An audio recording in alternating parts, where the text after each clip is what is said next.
Bonjour, chers courtiers, chers partenaires, bienvenue à nouveau à ce webinaire d'ARAG. Mon nom est Yves Reyniers, je suis National Account Manager et ravi de vous accueillir à nouveau. Aujourd'hui, je ne suis pas venu tout seul. Je me fais assister aujourd'hui par Anne Demaret, Business Advisor sur Liège. Bonjour Anne. Bonjour Yves. Et également Sophie Dumont, Legal Claims Advisor. Bonjour Sophie. Bonjour. Et également Vincent, sous une autre forme peut-être, mais voilà, après 40 ans de maison, il était important aussi de, encore une fois, le remercier. Vincent reste tout proche de chez nous, mais aujourd'hui, voilà, ce sera avec Anne et Stéphanie. Chers courtiers, chers partenaires, vous êtes les personnes, je dirais, de contact avec vos clients. Et donc, il est très utile aussi que vous puissiez bien cerner les risques, les potentiels risques judiciaires que vos clients peuvent avoir. Et donc, voilà, quel est le potentiel qu'un litige peut avoir, quelle est l'amplitude qu'un litige à laquelle il peut s'élever, quelle est la fréquence à laquelle vos clients sollicitent une protection juridique. Enfin, plusieurs questions à laquelle, dans les prochaines 60 minutes, Anne et Stéphanie et moi, on va vous donner des réponses. Mais avant de commencer, j'aimerais bien attirer votre attention sur quelques aspects pratiques. Vous savez tous que ce webinaire est enregistré et donc l'enregistrement et les dias seront disponibles par la suite. Deuxièmement, voilà, que si vous avez des questions, n'hésitez pas, c'est très intéressant, posez-les. Il suffit de bouger avec la souris et appuyer sur le bouton Q&A. Et 3, le plus important, on le répète, c'est lors du webinaire, on va vous poser quelques questions, 2 questions. Il est impératif de répondre pour valider votre participation et évitablement avoir les points de formation. OK, dans la prochaine heure, on va vous expliquer l'agenda qui est le suivant. On va débuter avec une explication par Anne sur, je dirais, la mission, les valeurs de ARAG, ces sociétés indépendantes et familiales. Ensuite, Stéphanie va enchaîner, et on va un peu trop vite là avec la slide, désolé, on va enchaîner avec des aspects et des exemples très concrets, des exemples sinistres chiffrés de nos dossiers sinistres. Et Stéphanie va ensuite enchaîner également avec j'ai un mot d'explication par rapport à ce côté humain de la protection juridique d'ARAG avec nos services Claims 2.0 et le Legal Helpline. On va terminer le webinaire avec un dernier chapitre à mettre en avant. C'est naturellement aussi le Victory Partnership sur laquelle Anne et moi, on va vous expliquer 2-3 choses. Voilà, avant d'entamer, je te cède la parole, Anne, mais savais-tu aussi que ARAG est l'abréviation de Allgemeine Rechtsschutzversicherung AG. Eh bien Yves, voilà une information super intéressante. On sera d'autant plus intelligent aujourd'hui en sortant de ce webinaire. Merci beaucoup Yves en tout cas. Bonjour à tous, en tout cas je suis ravie d'être avec vous cet après-midi. Alors je vais vous parler un petit peu de l'histoire d'ARAG, de quelques dates clés. Et comment ne pas commencer par l'histoire d'ARAG en évoquant les mots de notre fondateur. Tous les citoyens doivent pouvoir faire valoir leurs droits, quelle que soit leur situation financière. Donc voilà, on va aborder ensemble, sans vraiment trop rentrer dans les détails non plus, je vous dis quelques dates clés de l'histoire d'ARAG. Tout d'abord, on commence par la création d'ARAG, qui s'appelait DARAG au départ et qui va être par la suite le fameux ARAG que nous connaissons tous. Ça a donc été fondé par un entrepreneur et avocat de Düsseldorf, Erich Fassbinder, qui s'est dit qu'il avait une mission qui était de permettre d'ouvrir la justice au plus grand nombre. Dès lors, il a d'abord commencé à développer une branche automobile, mais qui sera complétée dès 1949 par d'autres branches qu'axées sur l'automobile. On va donc par la suite aussi avoir ARAG qui, dans cette volonté d'expansion, va faire apparaître aussi sur le marché dès 1962 toute une série de produits sur les assurances vie et on va également s'étendre aussi aux Pays-Bas. Bien entendu, comment ne pas évoquer la fameuse date clé 1965 où ARAG est enfin présent sur les territoires belges et nous allons mieux connaître ARAG sous l'appellation originelle de l'assureur risques automobiles et généraux.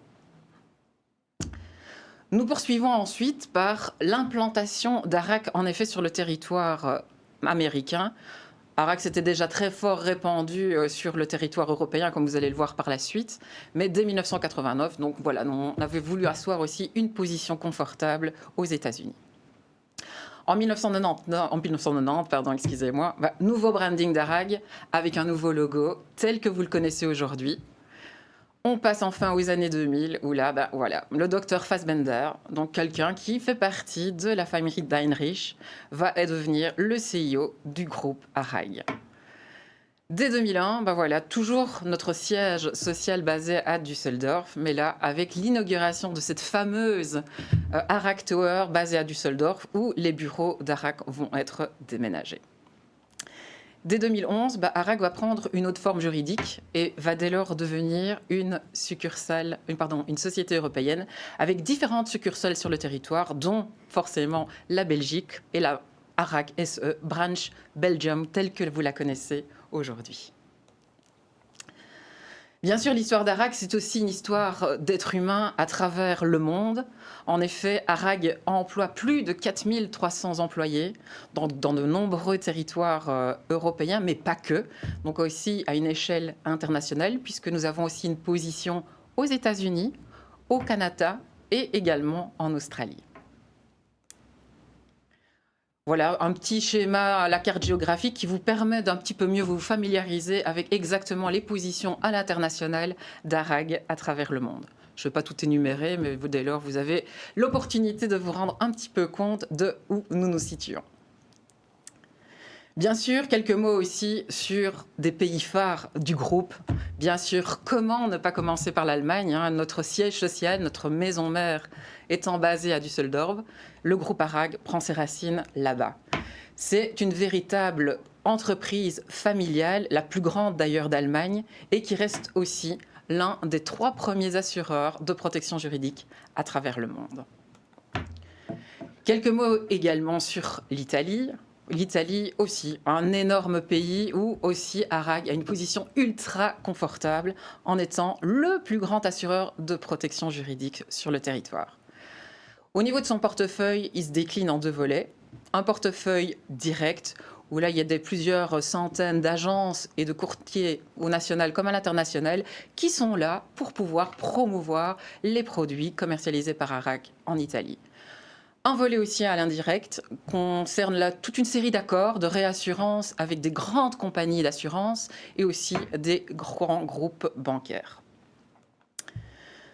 Le Canada, et oui, le Canada qui est finalement quelque chose d'assez récent dans l'histoire du groupe puisque nous sommes présents au Canada depuis 2016 et grande actualité aussi de ce début d'année 2021 où ARAG a fait l'acquisition, et oui, de DAS Canada, qui n'a eu bien entendu aucun impact sur le personnel déjà mis en place. Tout le monde a conservé son poste.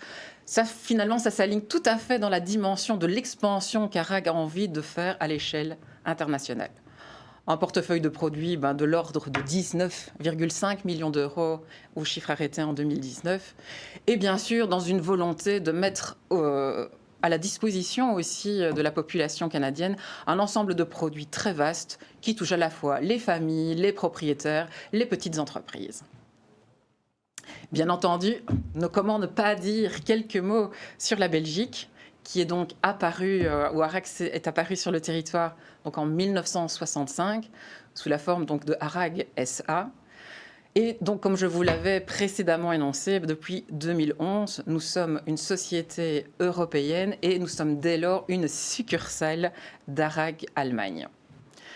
C'est vraiment une très belle combinaison entre la force d'un groupe qui finalement agit à l'international, mais en gardant des collaborateurs basés sur un territoire belge avec une véritable expertise du terrain. Bien sûr, ce qui nous tient à cœur aussi, c'est de vous parler de nos atouts. On a plusieurs atouts que j'avais envie d'énoncer aujourd'hui avec vous. Notamment, nous sommes et nous resterons une entreprise indépendante. En effet, On peut assurer dès lors à vos assurés que nous restons tout à fait indépendants et il n'y aura jamais de conflit d'intérêts derrière aucune autre compagnie.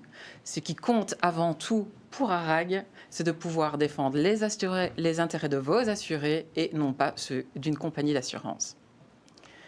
Nous sommes également un partenaire solide et fiable. Comme déjà précédemment évoqué, nous sommes donc présents et nous sommes créés depuis plus de 85 ans et présents sur le territoire belge depuis plus de 55 ans, avec l'expertise d'un grand nombre de collaborateurs qui font partie aujourd'hui de nos services en interne comme de l'équipe commerciale que vous avez l'habitude aussi de côtoyer au quotidien. Focus, bien entendu, sur notre équipe Claims, comment ne pas parler d'eux, une véritable équipe de spécialistes. Donc, vous êtes confronté à une grande équipe de juristes avec une véritable expertise.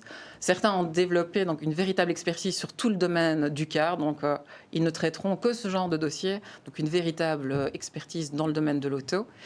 Et à côté de ça, vous avez aussi une ancienne équipe d'avocats à votre service, comme Stéphanie qui est parmi nous aujourd'hui, qui va pouvoir aussi vous assister vos assurés sur toutes les autres matières légales. Mais Stéphanie aura l'occasion de vous en reparler un tout petit peu après.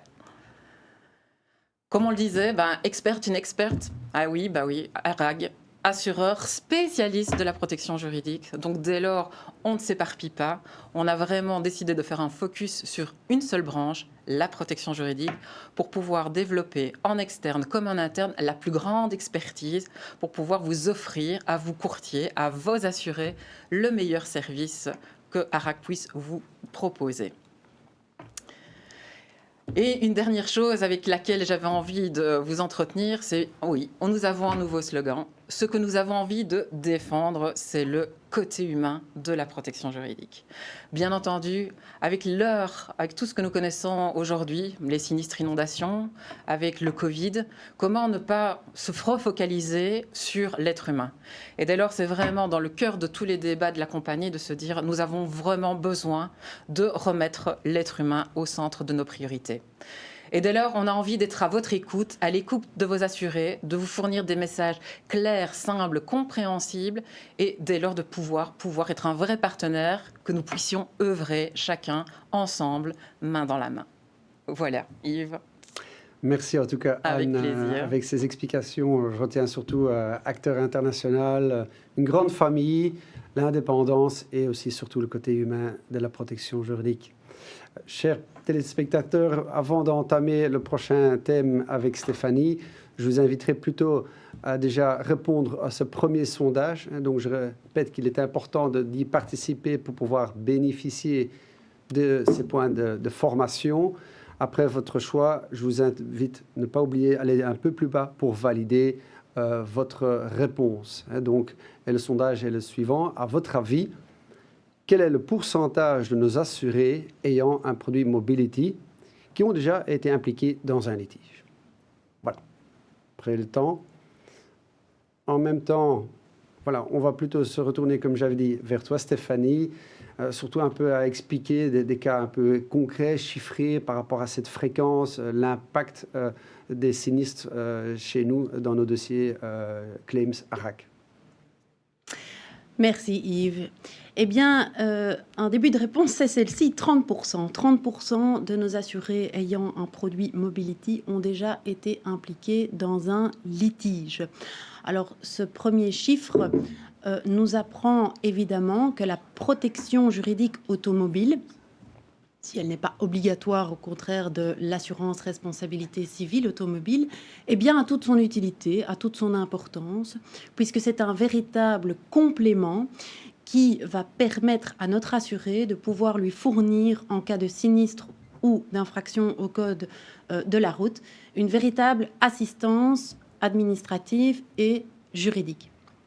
Alors, elle se traduit dans les faits par une gestion amiable, et lorsque la procédure, qu'elle soit judiciaire, administrative ou arbitrale, devient une étape obligée, bien évidemment que l'assurance protection juridique couvre les frais externes liés à ce sinistre. Alors, nous avons dressé un tableau qui représente quelques chiffres. Donc, vous avez sous le produit protection juridique automobile, évidemment, toutes les matières assurées qui sont énumérées en termes de couverture. Et ce tableau nous permet de nous rendre compte qu'il y a un pourcentage de 51,6% qui concerne des dossiers pour le volet recours civil. Un coût maximum qui est engendré de 38 000 € et pour cette matière, un plafond de 135 000 €. Il est suivi de près en matière de protection juridique auto par la défense pénale, qui évidemment est mise en œuvre lorsqu'il y a une infraction au code de la route susceptible d'engendrer une amende ou une sanction pénale. Et ce qu'on remarque, c'est que le coût maximum engendré de 13 000 € est encore une fois largement comblé par le plafond d'intervention chez ARAC. Donc il y a là, je dirais, un véritable atout chez ARAC, c'est que nous pouvons offrir à l'ensemble de nos assurés des plafonds d'intervention qui sont extrêmement confortables finalement dans les différentes matières qui sont couvertes. Alors quelle est la véritable plus-value d'avoir un expert juridique qui se penche sur un dossier en cas de sinistre? Eh bien, nous avons sélectionné 2 exemples pour concrétiser un petit peu les choses sur le terrain. Un client d'ARAC est victime d'un accident de la circulation et sa responsabilité n'est absolument pas mise en cause.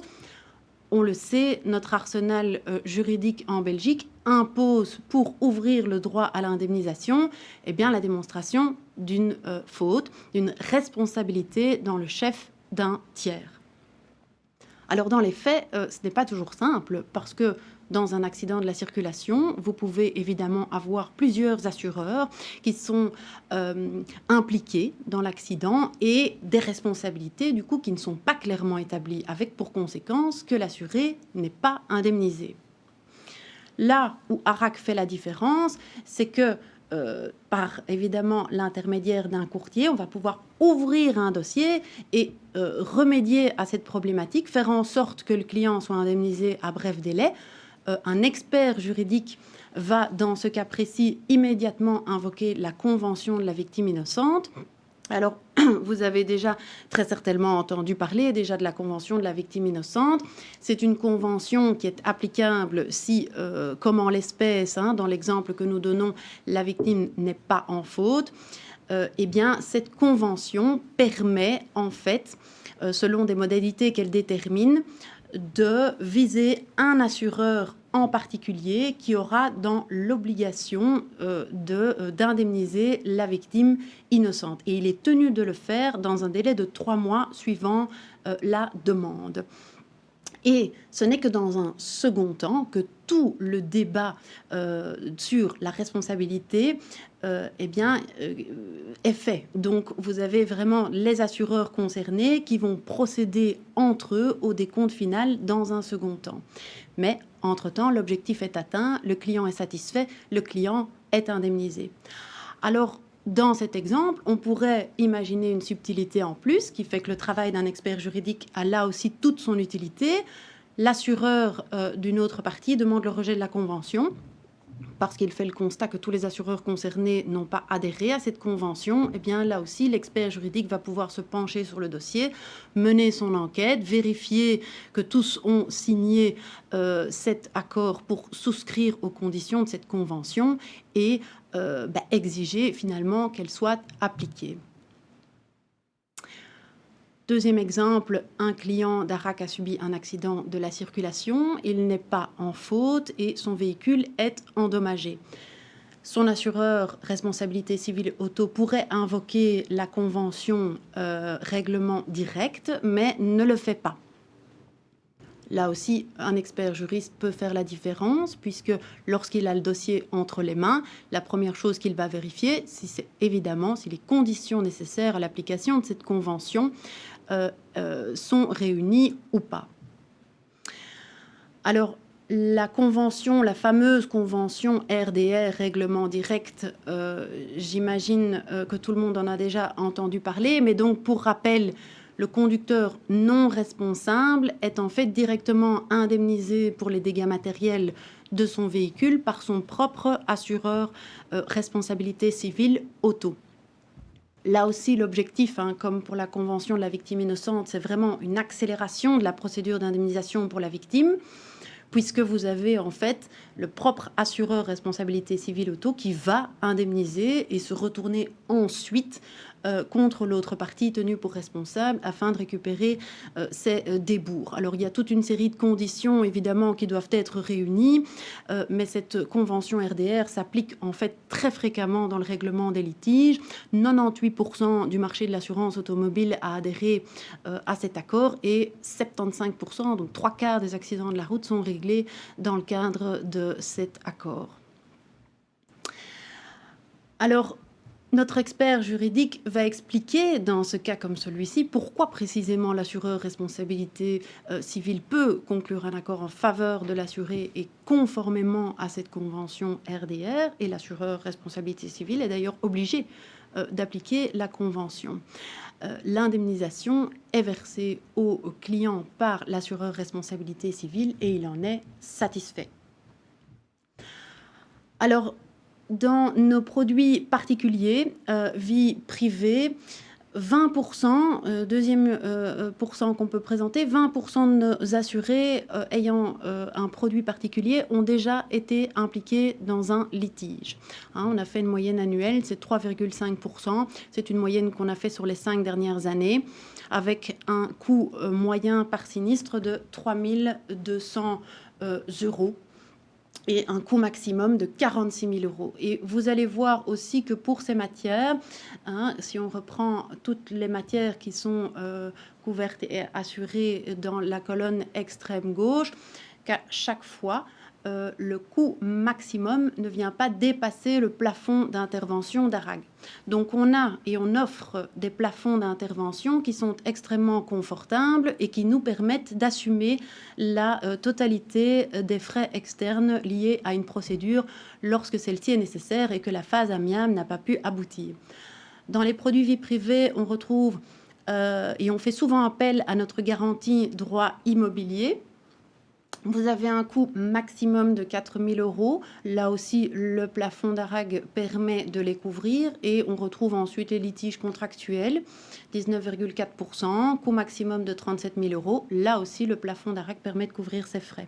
Je vous laisse découvrir les autres matières couvertes. Mais donc voilà, l'idée de ces tableaux qui sont dressés, c'est vraiment de pouvoir rassurer les assurés sur la prise en charge des frais externes liés à une procédure par ARAG.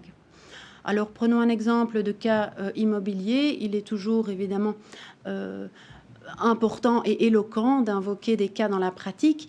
Un client d'ARAG a fait réparer le toit de sa véranda qui était endommagé par la grêle et la réparation n'a pas été effectuée par les règles de l'art, par l'entrepreneur. Vous avez de l'eau qui s'infiltre par le toit et donc le client contacte évidemment, mécontent de cette prestation, le réparateur à plusieurs reprises, qui fait des fausses promesses, qui devient injoignable et entre-temps l'assuré a un dommage qui s'aggrave puisque à cause du gel, c'est désormais toutes les plaques de verre de sa véranda qui doivent être remplacées.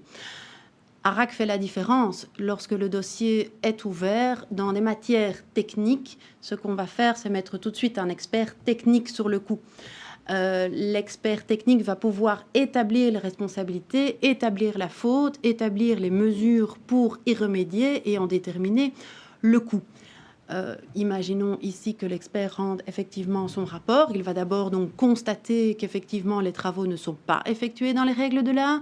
Il va pointer les différentes solutions pour y remédier et dire que, effectivement, aboutir à la conclusion que l'entreprise doit effectuer elle-même les réparations nécessaires conformément aux mesures qu'il détermine dans son rapport. Entre-temps, l'entreprise propose des travaux de réparation, mais qui ne sont pas conformes au rapport. Le client reçoit une lettre recommandée après avoir refusé cette proposition. Et bien là aussi, ARAG prend le relais. Le courtier, le client, les autres parties se mettent ensemble et de concert pour derrière ce rapport technique, convaincre le tiers tout simplement d'accepter le remplacement des plaques et d'effectuer les travaux tels qu'ils sont décrits dans le rapport de l'expert. Le client est satisfait et au final, il n'aura de lui-même exposé aucun coût pour la résolution de ce litige. Alors, on intervient également dans la vie professionnelle de nos assurés. Donc, 19% de nos assurés ayant un produit pour entreprise ont déjà été impliqués dans un litige. C'est une belle moyenne également. Là aussi, le coût moyen par sinistre, 3 500 € et le coût maximum de 50 000 €. C'est un coût important, mais heureusement, et encore une fois, pour chacune des matières assurées qui sont reprises donc dans la colonne de gauche, on voit que les plafonds d'ARAC sont encore une fois confortables et permettent de vraiment pallier à tous les coûts engendrés par ces différents sinistres.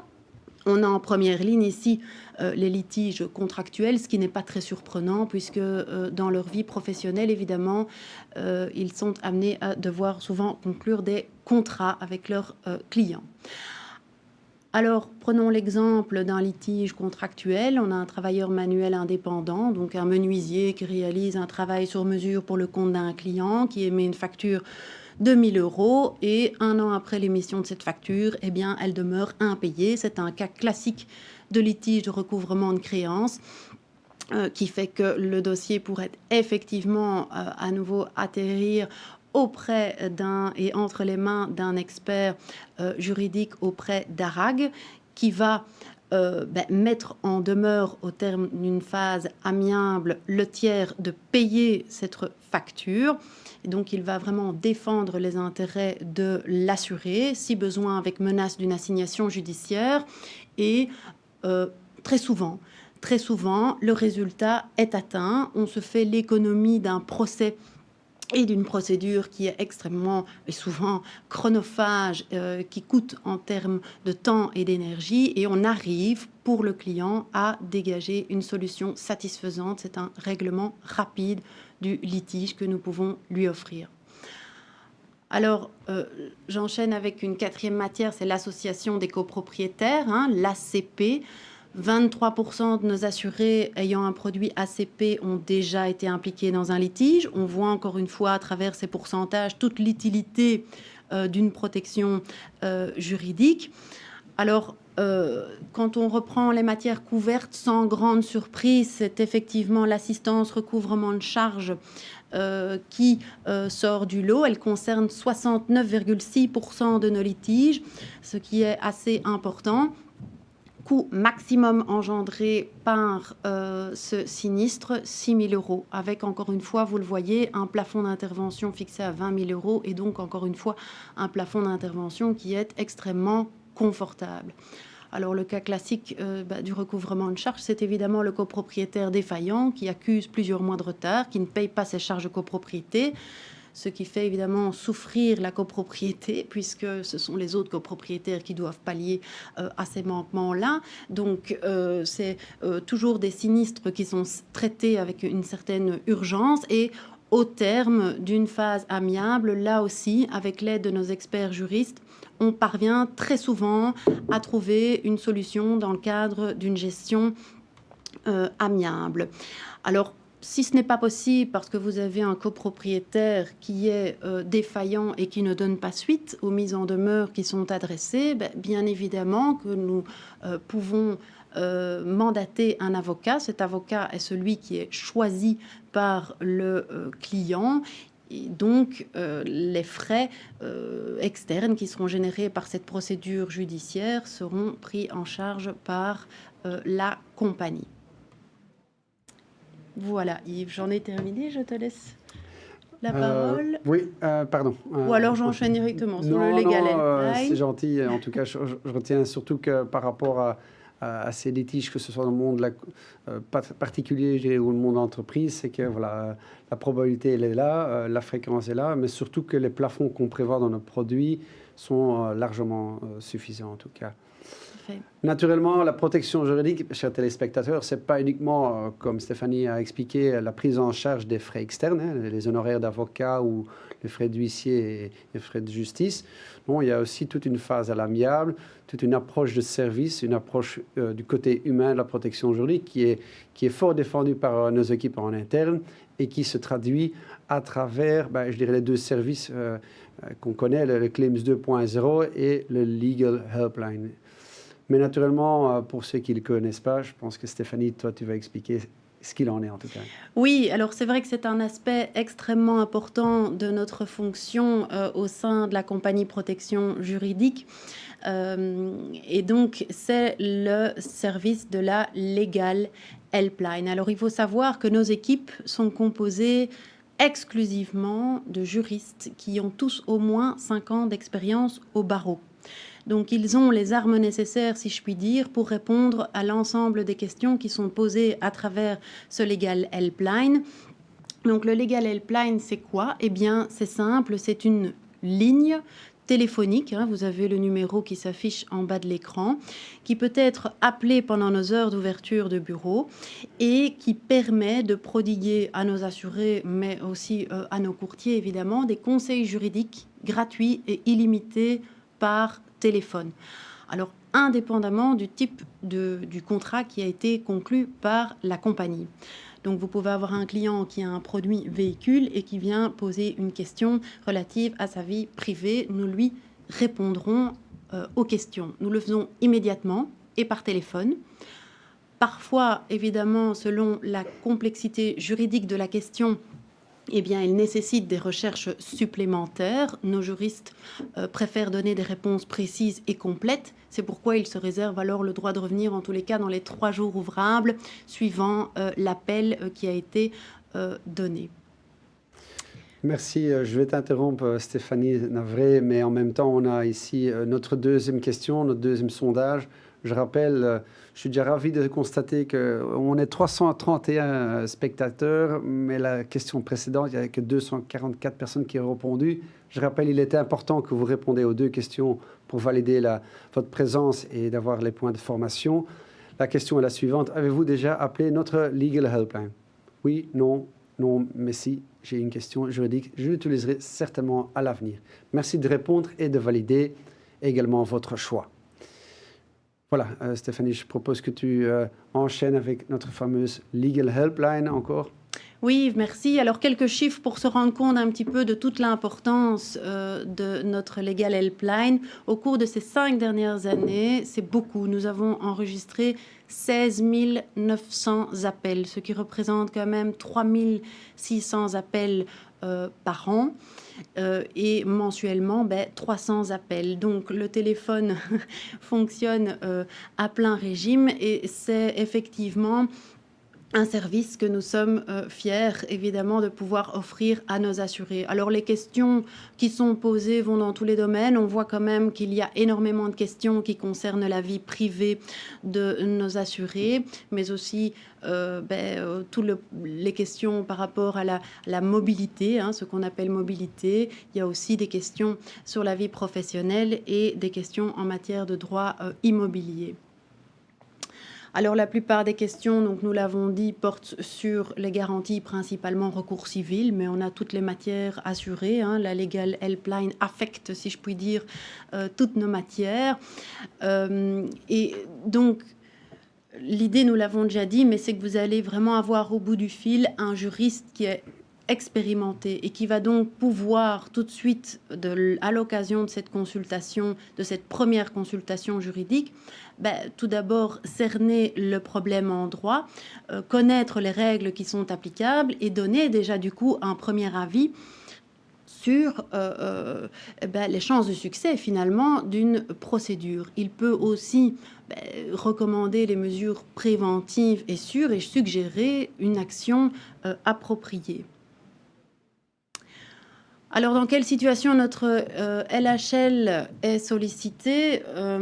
Ici, on a repris quelques exemples concrets selon les matières concernées. Alors, au niveau du recours civil, prenons un exemple. Donc, l'assuré est victime d'une fraude informatique via son application bancaire et se fait subtiliser 25 000 €. On sait qu'avec le développement des technologies, c'est malheureusement des sinistres qui sont très fréquents. Donc là, on a la possibilité de fournir une véritable assistance administrative et juridique à nos assurés. En matière de droit du travail aussi, les appels sont extrêmement nombreux. Voilà, les appels ont des objets divers et variés. Par exemple, l'employeur notifie une sanction disciplinaire à notre assuré parce qu'il estime qu'il a eu un comportement inapproprié au travail. Et l'assuré est un peu perdu lorsqu'il reçoit ce genre de notification. Il ne sait pas comment y réagir, il ne sait pas quoi répondre, il ne sait pas comment la contester. Et donc ça, c'est vraiment l'objet du travail offert par nos juristes via la Legal Helpline. Contrats généraux, vie privée, j'enchaîne. Un assuré, exemple concret, a acheté un canapé il y a 6 mois, mais le tissu est déjà déchiré. Le fournisseur, malgré une garantie légale et conventionnelle, ne veut pas se charger de la réparation. Eh bien, là aussi, on fournit les premiers conseils pour expliquer comment il faut réagir dans ce genre de situation. Contrats généraux de propriété hors contrat de location. Un exemple, un assuré a fait effectuer des travaux de peinture dans son habitation privée et certaines prestations ne sont pas effectuées correctement. Cependant, en attendant, le peintre accepte de terminer le chantier, mais uniquement moyennant le paiement de la totalité de sa facture. Comment l'assuré doit réagir? Est-ce qu'il peut retenir une partie de cette facture entre ses mains? Est-ce qu'il doit le faire par écrit? Dire pourquoi il conteste, etc., etc. Tout ça, ce sont autant de questions à laquelle nous pouvons apporter des réponses à travers la Legal Helpline. Alors, véhicules sous contrat, là aussi, les questions sont nombreuses. Matière mobility, nous l'avons dit, ça monopolise bon nombre d'appels. Prenons un exemple, un assuré conteste une décision de non-couverture prise par son assurance responsabilité, alors qu'il est donc victime de ce vol et que la situation est déjà, comme on peut s'imaginer, extrêmement pénible. Là aussi, on fournit les premiers conseils et on explique les premières démarches à suivre. Défense pénale aussi, c'est une matière qui est très impactée par le nombre d'appels. Ce sont évidemment des situations que l'on n'a pas envie de connaître, mais qui, quand elles arrivent, sont extrêmement anxiogènes. Donc notre rôle, c'est aussi d'être à l'écoute et de rassurer. Dans ces matières-là, par exemple, le fils d'un assuré est arrêté pour possession de drogue. Qu'est-ce qu'il doit faire? Comment se déroule une audition par les services de police? Que peut-il dire? Etc., etc. Droit de la famille aussi. Nous enregistrons beaucoup d'appels en droit de la famille. Ce sont également des domaines assez sensibles. Exemple, donc un ex-conjoint ne respecte pas les modalités d'hébergement des enfants ordonnées par une décision judiciaire. On pourrait imaginer une garde alternée et le conjoint ne ramène pas les enfants aux heures et aux jours convenus dans le jugement. Qu'est-ce qu'il faut faire? Alors, on va encore plus loin que la Legal Helpline. Tout est dans le titre. Donc, ça a déjà été dit, mais la seule, finalement, condition pour pouvoir accéder à notre Legal Helpline, c'est d'être bénéficiaire d'un contrat. Il faut que l'assuré ait un contrat et que ce contrat soit en cours. Alors, il peut appeler la Legal Helpline et poser des questions qui n'ont même rien à voir avec le produit avec lequel il a souscrit chez nous.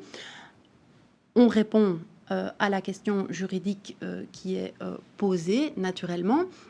Et si le sinistre n'est pas couvert, on va plus loin parce qu'on peut proposer une gestion à l'amiable en cas d'upgrade du contrat ou encore une gestion à l'amiable via le programme Victory. Anne va nous en parler dans quelques instants. Mais donc voilà, ça c'est un tableau, je dirais, récapitulatif de notre rôle en tant que juriste. On essaye vraiment dans l'intérêt du client de défendre ses intérêts dans le cadre d'une gestion amiable. Et avec l'aide de nos juristes, on essaye d'obtenir du coup une solution satisfaisante à bref délai. Et ce n'est que lorsque la procédure est inévitable qu'on assume alors les frais y liés. Voilà. Merci en tout cas à nouveau Stéphanie pour ces explications par rapport à cette offre de service unique, le Legal Helpline et le Claims 2.0. Je propose qu'on on arrive au dernier chapitre et qu'on vous explique un peu plus en détail qu'est-ce que se trouve derrière ce programme de fidélisation, ce programme Victory Partnership, que Anne, tu vas un peu nous expliquer, mais je vais t'aider aussi. Voilà, parfait. Merci Yves. Voilà, avec vous, j'avais encore envie de voir un dernier point cet après-midi. C'était, voilà, ARAG a décidé de mettre en place un nouveau programme de collaboration avec vous, le courtage. Alors en préambule, puisque Yves va justement, juste derrière moi, vous donner beaucoup plus d'explications sur les tenants et aboutissants de ce nouveau programme, qu'est-ce qu'on a voulu mettre en place pour vous faciliter finalement l'existence? Ben voilà, on se rend compte que dans de nombreux cas, malheureusement, on est face à un sinistre qui n'est pas couvert. Pourquoi? Un délai d'attente qui ne s'est pas écoulé, une garantie qui n'a pas été souscrite par un de vos clients, une exclusion au contrat. Voilà, c'est compliqué. Maintenant, on est un partenaire, on a envie de jouer sur ce côté humain de la protection juridique. Donc dès lors, bien entendu, nous sommes là pour expliquer à vos clients, à vous expliquer à vous, bien entendu, courtier, de façon claire et transparente, les raisons de la non-intervention d'ARAG dans le présent sinistre qui nous est présenté. Maintenant, bien entendu, il y a des cas de figure où ce genre d'explication ne suffit pas et on est confronté au mécontentement d'un client. Et bien voilà, ARAG a décidé de vous donner beaucoup plus d'autonomie. Et dès lors, à partir du moment, et je vous dis, Yves va vous expliquer les tenants et aboutissants de ce programme, on va vous donner l'autonomie de pouvoir dire, ben voilà, on est confronté à ce type de situation. Ben dès lors, vous, courtier, vous allez pouvoir décider de prendre directement, malgré le fait que nous ne prenons pas l'intervention du sinistre, de le prendre en charge via une gestion amiable. Et dès lors, on a créé 3 profils différents au niveau du Victory. Bon, on suit un peu toujours cette histoire de médaillé olympique chez ARAG. Donc le bronze, le silver et le gold, qui vont appeler à ce qu'un courtier qui a un statut bronze va pouvoir de lui-même déclencher directement de gestion amiable. Ce chiffre basculera à 4 dès que vous avez un statut silver chez nous. Et enfin, dès que vous êtes gold, vous avez même l'opportunité de pouvoir introduire jusqu'à 10 gestions amiables par an. Voilà, je vais céder la parole à Yves qui va vous mettre un petit peu tout ça en musique pour encore approfondir un peu plus ce programme Victory Partnership Programme. Merci voilà. Anne. En effet, le programme Victory, comme on l'a expliqué, est surtout un programme mis en place entre l'assureur et vous, chers courtiers, pour vraiment récompenser votre engagement et vos efforts supplémentaires. Il a surtout comme objectif à aller chercher cette collaboration durable, cette collaboration long terme est saine en termes de rentabilité, ça c'est très important, mais naturellement elle est conditionnée par rapport à les effets, les résultats de l'année précédente. Et le principe est très simple, au plus que, je dirais, le partenariat est élevé, au plus sera intéressant également les avantages à travers le programme Victory. Mais naturellement, le programme, comme j'avais dit, est conditionné par rapport à certains critères, à certaines variables. Vous avez là le détail par rapport à chaque type de partnership bronze, silver et gold. Et vous voyez qu'il y a certains critères comme l'enveloppe du portefeuille, la nouvelle croissance, la croissance de nouvelles affaires dans le portefeuille, mais également la rentabilité. C'est très important. C'est un KPI très important et très sensible au sein d'ARAG.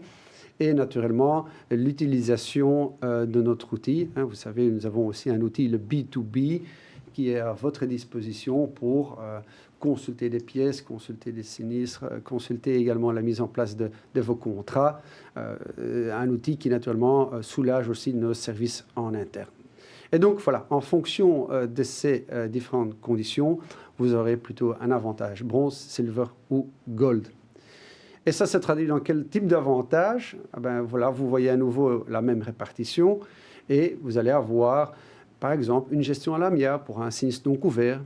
Un bronze aura la possibilité de faire appel à 2 de ces avantages. Un gold aura la possibilité d'accéder à 10 sinistres non couverts. Mais ça va nettement plus loin aussi. On pourra également faire appel à la clause d'objectivité, également prendre en compte des frais externes, donc les frais d'honoraires d'avocat, d'huissier pour un sinistre non couvert. Parfois, on va jusqu'à 1 000 €. On permet aussi de laisser un délai de temps jusqu'à 7 jours à travers l'utilisation du B2B.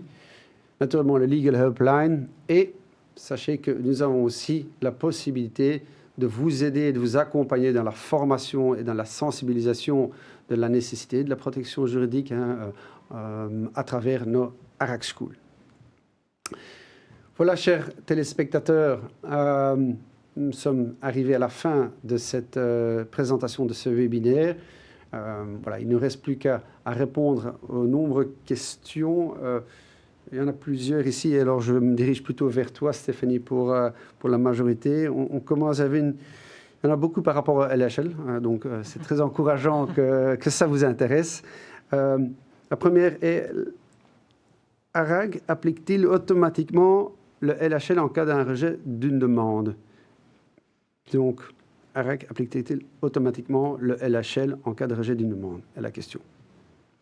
Alors, si la question doit être entendue comme... donc, la seule condition pour avoir accès à notre Legal Helpline, c'est vraiment d'avoir un contrat chez nous, un produit en cours. Et les questions sont illimitées, le nombre d'appels est illimité et c'est un service totalement gratuit. Donc, on peut très bien recevoir une question sur une matière qui n'est pas couverte et donner déjà dans ce cadre un premier conseil juridique, bien entendu. OK, merci. En même temps, la prochaine question, y a-t-il un maximum par an d'appels par client par contrat, je suppose? Nous l'avons dit, non, effectivement. Non. Et d'ailleurs, en interne, nous avons une trace écrite de chaque appel qui est passé par nos services, ce qui nous permet, en tant que juriste, d'avoir aussi un suivi important sur le dossier. Donc non, pas d'appel, appel illimité. Très bien, merci. Encore une autre question ici par rapport à est-il possible de faire vérifier un contrat par la compagnie avant de le signer avec son fournisseur, par exemple, Stéphanie? C'est quelque chose que le LHL peut aider? Alors, l'idée du Legal Helpline, c'est vraiment de fournir un premier avis juridique, mais ça se fait exclusivement par téléphone. Et c'est vrai que l'étude d'un contrat ne peut pas se faire par téléphone. Alors, on a souvent dans la pratique, là on parle vraiment très très pratiquement des choses, un assuré qui nous lit des extraits d'un contrat par téléphone sur lequel on lui répond tout de suite et on donne un premier avis. Mais ce ne sera jamais qu'un ébauche de réponse parce qu'il est clair que lorsque vous avez un contrat de plusieurs pages qui nécessite d'en étudier tous les tenants et aboutissants, nous ne pouvons pas fournir un conseil juridique détaillé sur base d'un simple appel. Un dossier doit toujours faire l'objet d'analyse de pièces. Mais ce qu'on fait dans un cas comme celui-là, et ça encore une fois c'est très concret, on peut déjà regarder ensemble si a priori la matière est couverte et si elle l'est et qu'il y a matière à ouvrir un dossier, encourager l'ouverture du dossier. Très bien, merci, très clair. Une autre question, plutôt pour toi encore une fois.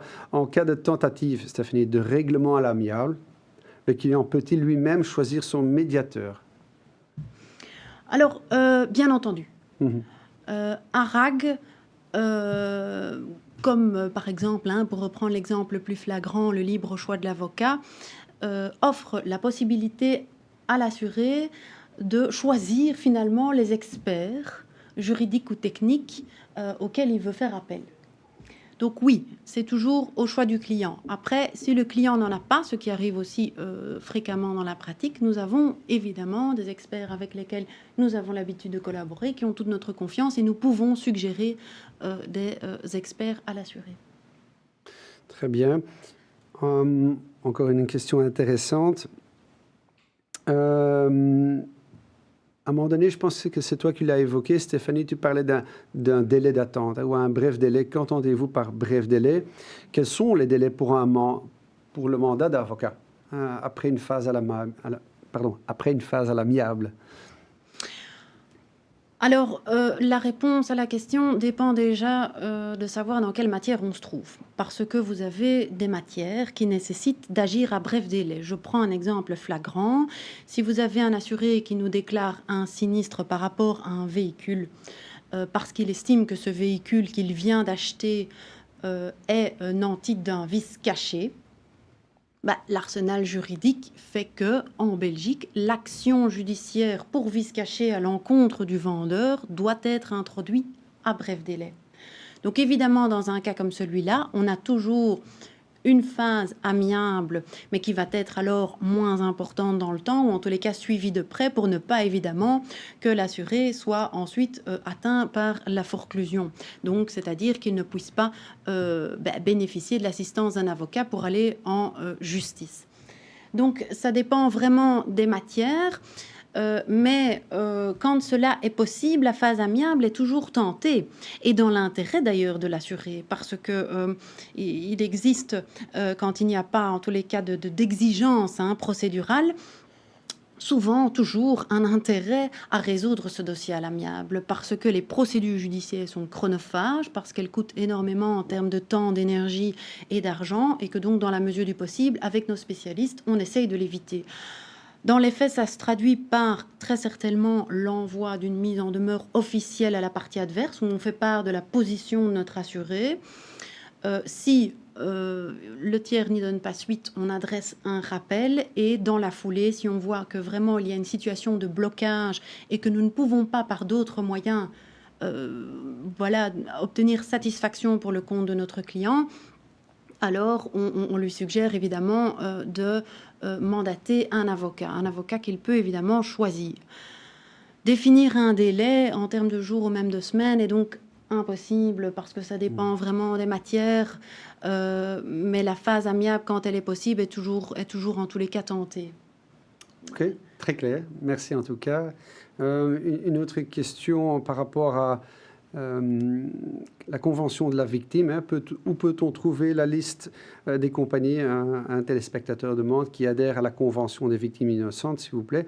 Vous pourrez retrouver ça à travers notamment le site d'Assuralia, ou également à travers le site assuremember.be. On va vous répondre naturellement par écrit. Peut-être encore la dernière question pour toi, Stéphanie. Un client peut-il rappeler le LHL, encore une fois, plus d'une fois pour le même litige? Oui, absolument. Donc, je le disais, en interne, on a toujours une trace écrite de chaque appel qui est passé. Donc, dans le contrat, si vous voulez, on a vraiment un résumé fait par le juriste qui a pris en charge l'appel. Et donc, ça nous permet de suivre l'évolution d'un litige. Donc, on peut prendre encore une fois l'exemple d'un litige qui n'est pas couvert. Nos juristes, à travers un premier appel, donnent une marche à suivre et puis invitent l'assuré à rappeler une fois qu'il aura effectué cette démarche, pour surveiller l'évolution du litige. Donc, oui, absolument. Très bien, parfait. Écoutez, on ne va pas pouvoir répondre à toutes les questions. Néanmoins, on vous remercie pour votre participation et vos questions très intéressantes. On va y répondre par écrit à la fin du webinaire. Mais en même temps, nous aussi, on voudrait encore vous poser une dernière question. C'est principalement on vous invite à remplir le fichier d'évaluation. On est toujours aussi curieux de savoir comment on peut s'améliorer, ce qui va bien, ce qui va moins bien. Ça s'affiche maintenant, donc n'hésitez pas à appuyer sur le lien un peu plus bas. Et au nom d'ARAG et au nom de l'équipe webinaire, il me reste uniquement à vous remercier encore une fois pour votre participation si importante. Ça fait énormément plaisir. Encore une fois, merci toi, Anne de Marais. Avec plaisir, Yves. Toi également, Stéphanie, je te remercie. Avec et naturellement, plaisir. Toi aussi, Vincent, un grand merci. Et on vous souhaite encore une bonne fin de journée. Au mois prochain. Au revoir.